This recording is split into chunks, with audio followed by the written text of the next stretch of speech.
तो आप में से काफी सारे बच्चे पहला क्वेश्चन ये पूछ रहे हैं कि सर सब इंस्पेक्टर का जो पेपर है वो हम कब एक्सपेक्ट कर सकते हैं। तो मैं आपको वीडियो शुरू करने से पहले एक रफ आइडिया मैं दे दूं कि देखो एटलीस्ट आपका मार्च में तो पेपर होने के चांसेस बिल्कुल नहीं है।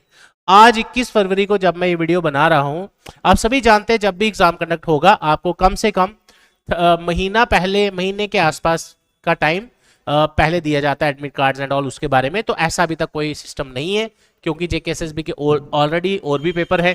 तो अब ये मान के चलिए कि आपके पास 30 to 40 डेज का टाइम आराम से आपके पास है।